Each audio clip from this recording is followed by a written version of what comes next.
कारी मुजीब साहब जो जामिया इस्लाहुल बनात के नाज़िम आला हैं और बड़े मुतहर्रिक फ़आल हैं, वो कुछ मिनट आपके सामने बात करके दुआ फरमा देंगे।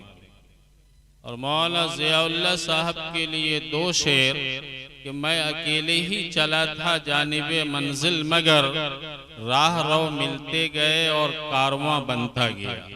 मौलाना ज़ियाउल्लाह साहब रौनक़े स्टेज भी हैं और माशाअल्लाह ये जलाली और जमाली बुजुर्ग भी हैं, दोनों सिफात इसके अंदर मौजूद हैं। बिस्मिल्लाहिर्रहमानिर्रहीम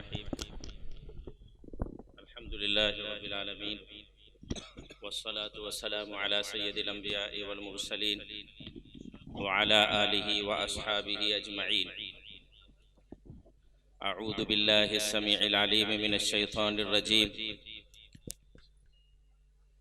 हुन्ना लिबासुल लकुम व अंतुम लिबासुल लहुन। सदक़ल्लाहुल अज़ीम। कौमी यकजहती का प्रोग्राम है। बड़े बड़े उलमा जिनका नाम इन्होंने लिया है वो सब आपको अच्छी तरह से मशवरा भी देंगे, अमल का पैगाम भी देंगे।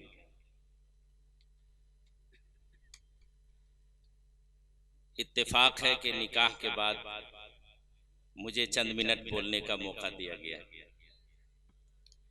और ये मुझे खबर लगी है कि यहाँ पर एक बड़ी तादाद दानिश्वरान की है, पढ़े लिखे तबका की, और लगता भी है कि माशाअल्लाह अपने अपने गांव के बड़े बड़े जिम्मेदार यहाँ मौजूद हैं। तीन चार बातें गुजारिश करके मैं चला जाऊंगा। अभी हमने एक आयत पढ़ी है, वो उनका लिबास है, वो उनका लिबास है। औरत मर्द का लिबास है, मर्द औरत का लिबास है। बज़ाहिर ये बात समझ में नहीं आती है। देखिए मेरे हाथ में ये जब कुर्ता नीचे किया तो यहाँ एक तिलवा जैसा है, देख रहे हैं, देख रहे हैं, वहां से छोटे बड़े सब देख रहे होंगे। और कुर्ता हमने ऊपर चढ़ा लिया तो अब वो तिल का निशान अंदर चला गया। समझ गए लिबास का मतलब। बीवी में कोई कमी हो तो मर्द उसको छिपाए, और मर्द में कोई कमी हो तो बीवी भी उसे बर्दाश्त करे और छिपा के रखे। जो बीवी अपने शौहर अपने सास की कहानी अपने मैके में जाके बोलती है वो घर उजड़ जाता है, और जो शौहर अपनी बीवी की बदगोई अपने साथियों में, माओं में और बहनों में किया वो घर भी उजड़ जाता है। हम लोग तौबा करें, बहुत सारा घर इसमें बर्बाद हो गया। अल्लाह ने क्या खूबसूरत फरमाया, तुम उसके ऐब को छुपाओ वो तुम्हारे ऐब को छिपाए। देखिए हम इंसान हैं, अभी हम बोल रहे हैं, हो सकता है कि कोई गलत बात मेरी मुंह से निकल जाए। चलते चलते आदमी से गलती हो जाती है, मगर उस गलती को खींचना और उसे बढ़ावा देना और उसे दिल में बसा के रखना, ये अच्छे लोगों का काम नहीं है। अच्छे लोग ऐसे नहीं होते। आप यकीन माने, अल्हम्दुलिल्लाह 23 साल मेरी शादी को हुए, मैं अपनी बड़ाई नहीं कर रहा हूँ, मगर जिस दिन इस आयत को हमने पढ़ा था, उन्ना लिबासुल लकुम व अंतुम लिबासुल लहुन, गलती उनसे भी होती है, मेरी मैडम से भी गलती होती है और मुझसे भी गलती होती है। उनको भी ये बता दिया और वो भी खूब समझती है। 23 साल में 23 मिनट के लिए हमारा उनका झगड़ा नहीं हुआ है। लोग ताज्जुब करते हैं कि भाई वो भी तो औरत है और मैं भी तो अभी जवान ही हूँ, गुस्सा मुझे भी आता है। इसलिए थोड़ा सा बर्दाश्त करने का जज्बा रखिए, बर्दाश्त करने का जज्बा रखिए। ये नया नया नौजवान शादी करके आता है, अब बीवी की मोहब्बत में इतना कभी कभी पागल हो जाता है कि माँ बाप को ही धक्का देना शुरू कर देता है। रोटी नहीं बनाएगी, ये नहीं करेगी, वो नहीं करेगी, और माँ बाप ये समझते कि घर में एक नौकरानी आई है तो अब हमारी बेटी कोई काम नहीं करेगी, सब काम वही करेगी। अदलो इंसाफ का राह अपनाना चाहिए। हर माँ बाप को सोचना चाहिए कि इसके अंदर भी जान है, मेरी बेटी में भी जान है, और दोनों को मिला जुला करके चलना चाहिए। अगर तमाम बहुओं को तमाम सास अपनी बेटी तरह समझने लगे तो हम नहीं समझते हैं कि बुढ़ापे में बेटा बेटी का बहाना करके वो बहू पुआ और खीर पका के सास के सामने से गुजर जाए और सास लचती निगाह से देखती रहे और 10 लोगों में शिकायत करती फिरे। हमको नहीं लगता ऐसा होगा। मगर जब जवानी में घर आने के बाद जब सास बहुत पावर में थी तब उसने बहू को सताया था। अब जब सास की जिंदगी घट गई है, वो बुढ़ापे को पहुंच गई और ये इसका हाथ मजबूत हो गया, तो अब वो उसको ललचा ललचा के खाना खाती है। अक्सर माँ बाप जो बुढ़ापे को पहुंच गए हैं, जो बहुत ज्यादा बूढ़े हो गए हैं, उस माँ से जाके पूछिए, बहू मेरी नहीं मानती, मेरा बेटा मुझे नहीं मानता, और मेरी बहू अच्छा पकवान पकाती है, बेटा को दे देती है, मेरे सामने से गुजर जाती है। ऐसा नहीं करने का। पहले खाना उना पके तो सबसे पहले बूढ़े माँ बाप को रखा करिए। रखेंगे इंशाअल्लाह। पहले बूढ़े माँ बाप को दो भाई। देखो एक बात बताते हैं, कुरान करीम के 17वें पारे में अल्लाह तबारक व तआला फरमाता है, लिकाइला यअलम मिन बाद इल्मिन शैया इला अर्दलिल उमर लिकाइला यअलम बाद इल्मिन शैया। जब बुढ़ापा ज्यादा हो जाता है तो वो बूढ़ा का दिल दिमाग बच्चे जैसा हो जाता है, बच्चे जैसा हो जाता है। जिस तरह से बच्चा चाहता है कि जल्दी हमको खाना मिले, अच्छा हमको मिले, पहले हमको मिले, उसी तरह से वो बूढ़ा और बूढ़ी जो माँ बाप की शक्ल में हमारे घर में हैं, उनका भी जी चाहता है कि जो भी पका पहले मेरे पास आना चाहिए, जो भी पकवान पका है पहले मेरे पास आना चाहिए। और हम क्या करते हैं, पहले हम बच्चों को दे देते हैं, पहले हम बच्चों को दे देते हैं। ये ऐब है हमारे घर का भाई। पहले हक वो माँ बाप का बनता है, हमसे बड़े हैं और हम उनकी वजह से हैं। तो पहला पकवान अगर बहू पकाए तो बेटा की निगाह उस पर रहे कि सबसे पहले हमको अपनी माँ को देना है। मजमा बोले इंशाअल्लाह कि पहले अपने बेटा को देंगे। अरे वो बहुत दिन है, जिएगा, खाएगा यार, बहुत दिन जिएगा इंशाअल्लाह। वो पता नहीं 2 साल 4 साल जिएगी, कब की चली जाएगी, वो आवाज गुम हो जाएगी। फिर उस आवाज को सुनने के लिए कानें तरसेंगी, उस नूरानी सूरत को देखने के लिए ये आंखें तरसेंगी। इसलिए जो गनीमत है उनकी वो जिंदगी जो बुढ़ापे को पहुंच गई है और हमारे लिए कपकपाते हाथ से दुआएं कर रही है, उस जिंदगी की दिल से दुआ हम लें इंशाअल्लाह। दिल से उस जिंदगी से हम दुआ लें। वो दुआ जो दिल से निकलेगी, हम जाते हैं खानका, हम पीरों को तलाशते हैं, हम बुजुर्गों को ढूंढते हैं, मेरे हक में कोई दुआ कर दे, दुआ कर दे। यकीन मानिए, अल्लाह की कसम खा के कहता हूँ, माँ बाप से जरा बड़ा बुजुर्ग दुनिया में कोई है ही नहीं। ये बूढ़े बाप जो सफेद बाल की शक्ल में हमारे घर में मौजूद हैं, हमारे घर में मौजूद है, चाहे वो नमाज भी नहीं पढ़ता हो, मगर औलाद के लिए वो पैगंबर की दुआ की तरह उसकी दुआ में पावर है। एक पैगंबर की दुआ जो उम्मत के हक में कबूल हो सकती है, एक बाप की दुआ औलाद के हक में उससे ज्यादा कबूल होती है। आपके घर में समझिए कि एक बहुत बड़ा बुजुर्ग बैठा हुआ है, बहुत बड़ा बुजुर्ग बैठा हुआ है। बड़ा बदनसीब है वो इंसान जो अपने माँ बाप को कल्बी तकलीफ पहुंचा करके उसकी बद्दुआएं लेता है। आज घरों में जितनी बीमारियां हैं, बदसुकूनी है, परेशानी है, जो घर अफरा तफरी का माहौल बना हुआ है, आज घर में जितनी भी दिक्कतें मौजूद हैं, बहुत कमाने के बावजूद सुकून से जी नहीं रहे हैं। कभी ये बीमार, कभी वो बीमार, कभी ये बेटा बीमार, कभी बीवी बीमार, आज ये डॉक्टर और वो डॉक्टर। ये सारी परेशानी उस माँ बाप की बद्दुआ का नतीजा है। उसके दिल की टीस है जो आसमान को चीर करके रब के दरवाजे पे जाके वो खटखटा रही है कि मैं माँ हूं और मेरा बेटा मेरी इज्जत नहीं करता है, वो जलील करता है। मैं बाप हूं, आज बुढ़ापे को पहुंच गया हूं, मेरा बेटा मुझे झिड़कियां देता है। इतना बड़ा मजमा है, मैं थोड़ा सा इधर चला आया निकाह की वजह से, मगर मैं आप सबसे गुजारिश करता हूं कि जिनके जिनके भी माँ बाप मौजूद हैं, यहाँ से जाने के बाद अपनी पुरानी जिंदगी में, पहले की जिंदगी में अगर उनको तकलीफ पहुंचाई है तो अल्लाह के वास्ते कल सुबह में उनका पांव पर हाथ रखना और कहना कि अल्लाह के वास्ते मुझे माफ कर दीजिए, और दिल से दुआ करिए ताकि हमारी औलाद हमें भी माफ करे। करेंगे इंशाअल्लाह। सब माँ बाप खुश कर देंगे भाई? क्या आज भी माँ बाप का दिल दुखा ही रहेगा? कर देंगे इंशाअल्लाह।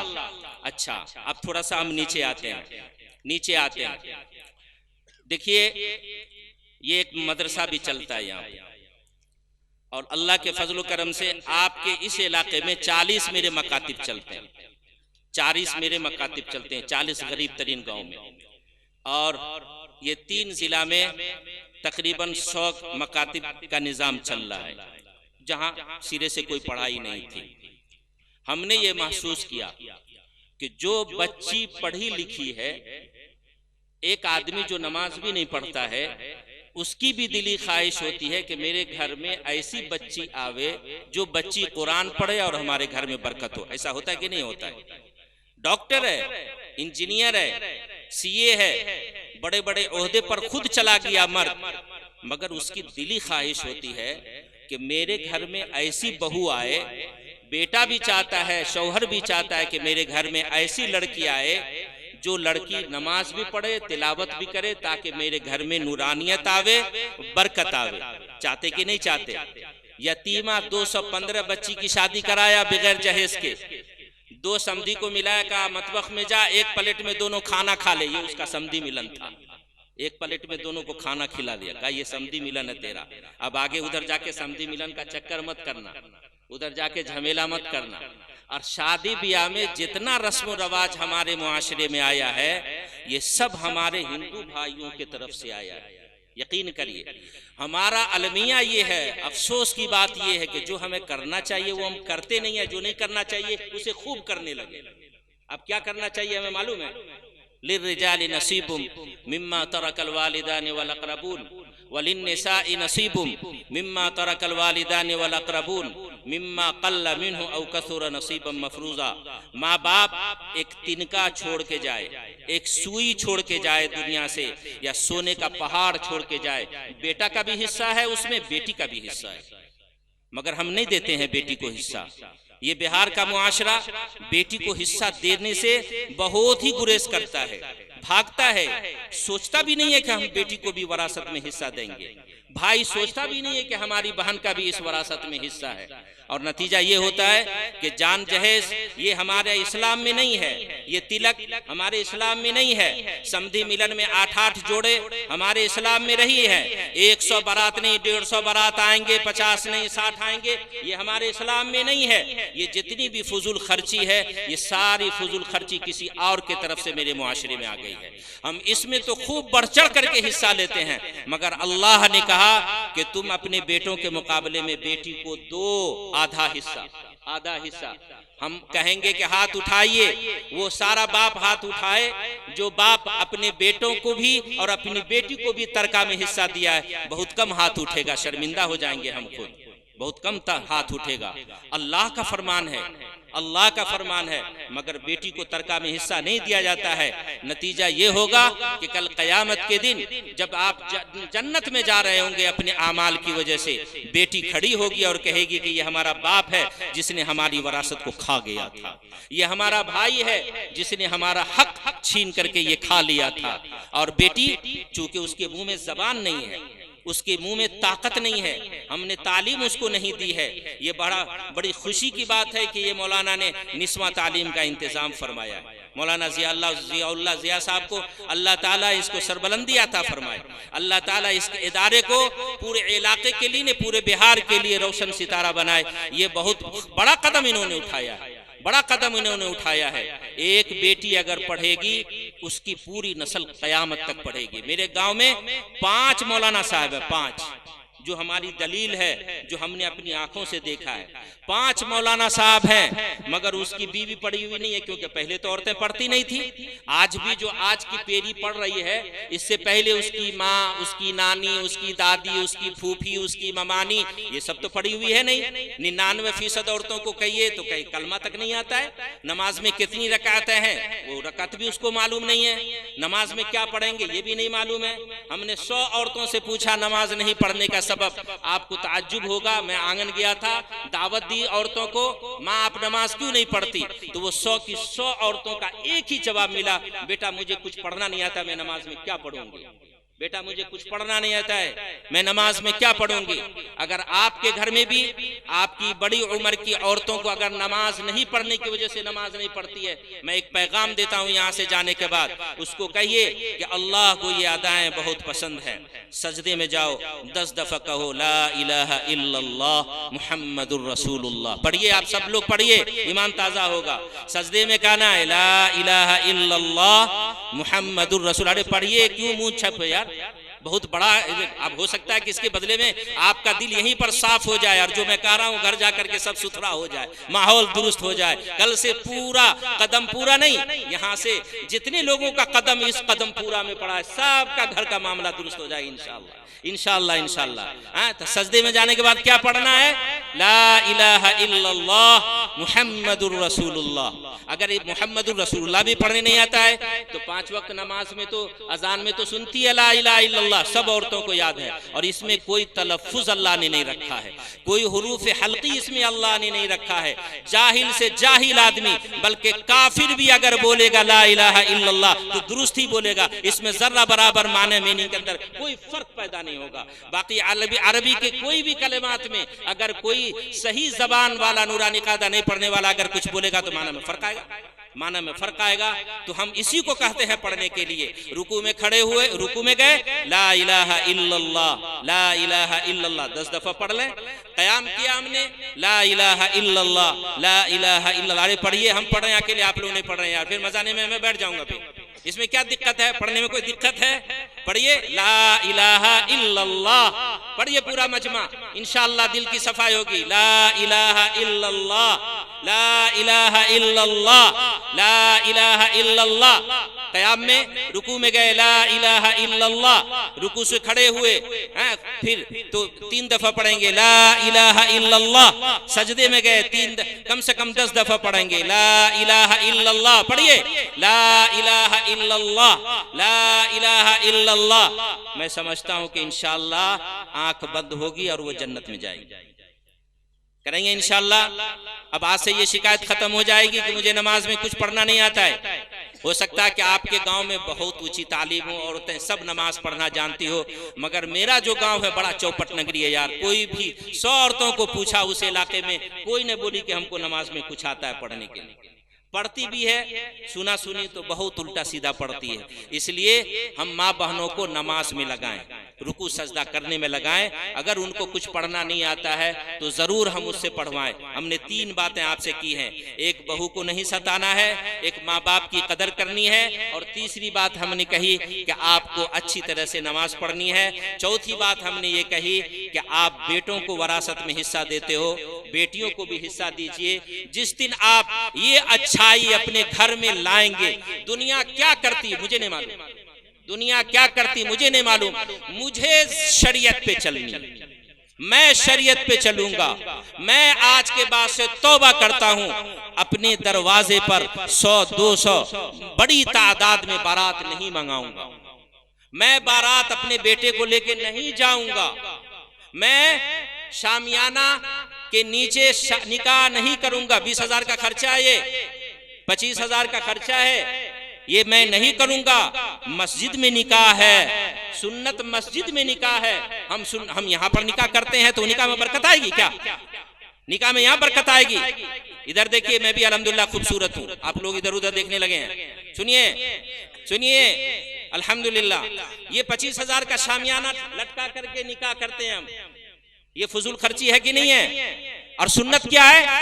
मस्जिद में निकाह करना। किसमें? बोलिए चाचा, मस्जिद में निकाह करना। अब हम मोच टेढ़ते हैं यहाँ पे, हम यहाँ पर अच्छा ये इतना बड़ा मजमा है, हमने कहा पहले कि जो करना चाहिए वो हम नहीं करते हैं और जो नहीं करना चाहिए हम खूब करते हैं। आप बताइए तालीम पर कितना फीसद खर्चा कर रहे हैं हम, तालीम पर कितना फीसद खर्चा कर रहे हैं।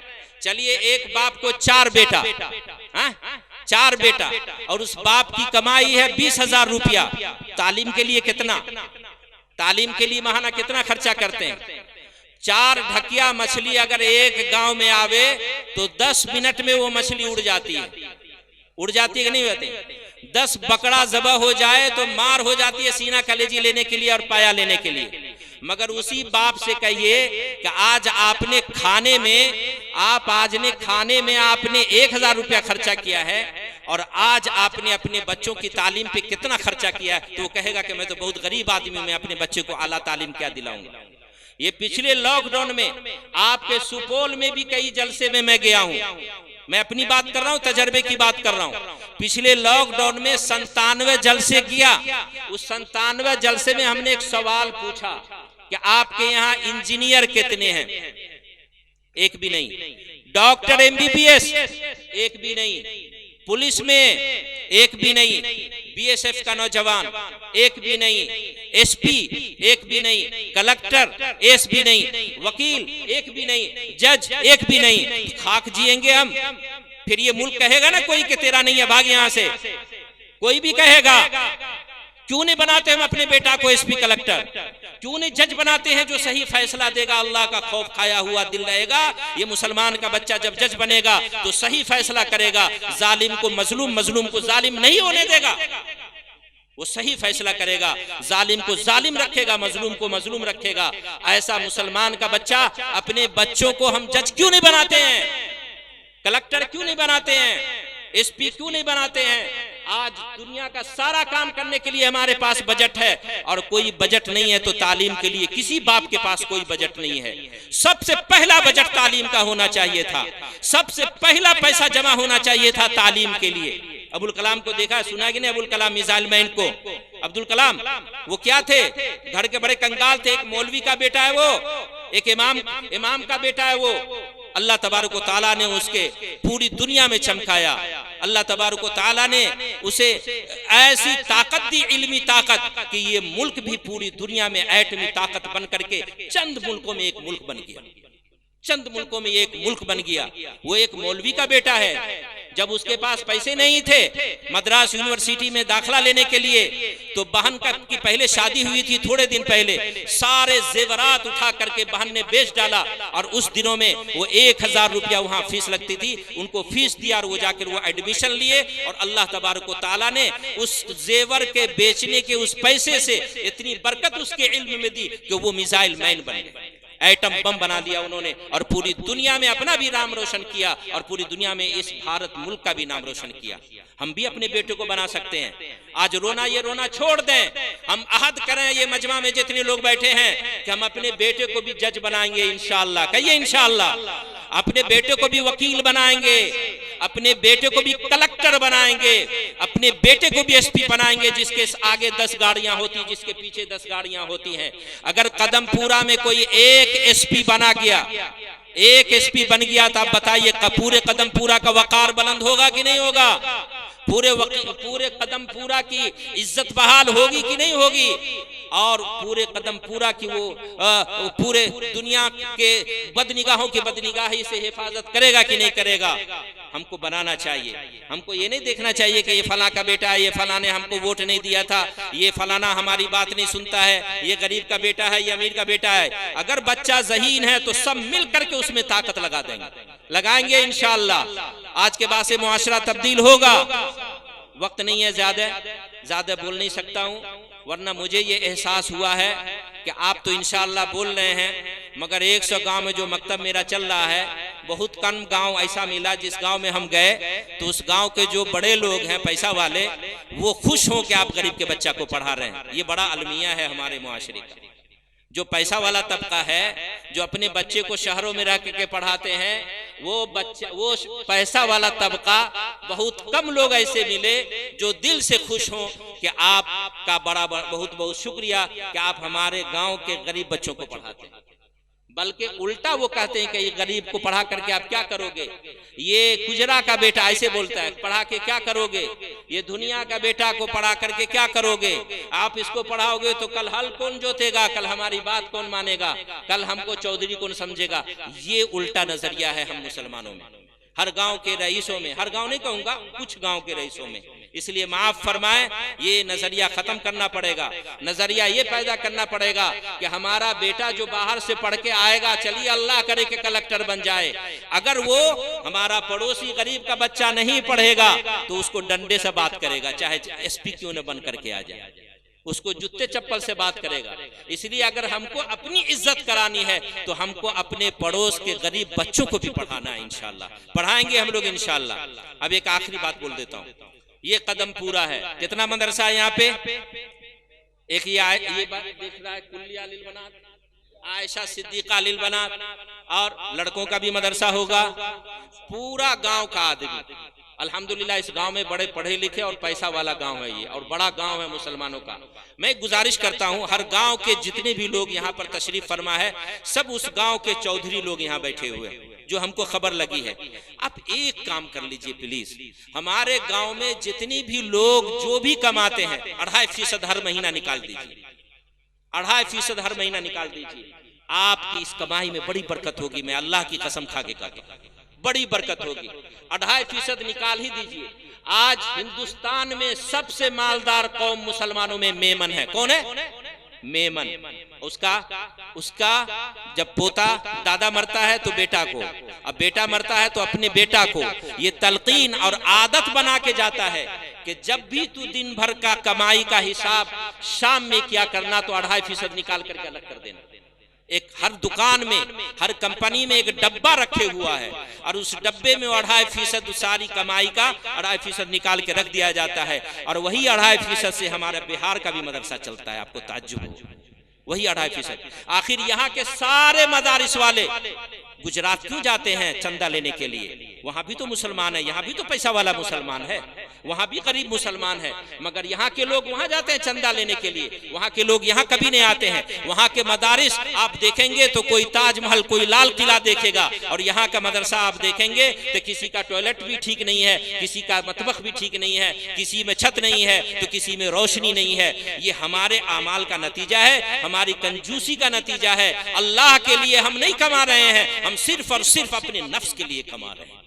हमारे जेब में जितने भी पैसे हैं उसको हमने अपना पैसा समझ लिया है, वो अल्लाह का पैसा नहीं समझते हैं। हालांकि हमारे ही पड़ोस में हम देखते हैं कि एक आदमी रोटी के लिए तरस रहा है, कपड़ा फटा पुराना है, और अल्लाह ने मेरे तन बदन पर अच्छा कपड़ा भी दिया, अच्छा लिबास भी दिया और अच्छे खाना पीना भी दिया। ये अल्लाह का करम है, ये एहसान है। तो क्यों हम अल्लाह के हुक्म को हम पामाल करें? हम 2.5% निकालते चले जाएं। अगर हर आदमी 2.5% निकालेगा, कदम पूरा का कोई भी मदरसा चलाने वाला दूसरे गांव में चंदा लेने के लिए भीख नहीं मांगने जाएगा, भीख मांगने नहीं जानेगा। इंशाअल्लाह करेंगे हम लोग, इंशाअल्लाह अल्लाह ताला हमें अमल की तौफीक अता फरमाए, आमीन। जो निकाह हमारे सामने हुआ है उसके लिए दुआ फरमाए, सब लोग दिल से दुआ करें। अल्लाह ताला नाके को और मनकूहा को, अल्लाह ताला ज़ौजैन को सेहत में आफियत में बरकत अता फरमाए, सेहत में आफियत में अल्लाह ताला तरक्की अता फरमाए। अल्लाह तबारक व तआला ज़ौजैन को उस तरह की मोहब्बत अता फरमाए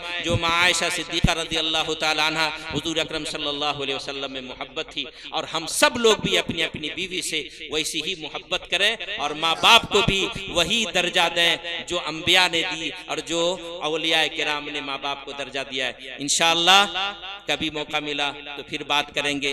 बहुत जल्दी में जो भी जी आया बोल भी दिया, पता नहीं कुछ क्या बोला नहीं बोला, अच्छा बोला या बुरा बोला। बुरा लगे तो माफ करिए, अच्छा लगे तो कल सुबह से ये सारी बातों पे अमल करेंगे इंशाअल्लाह। वमा अलैना इल्लल बलाग। माशाअल्लाह।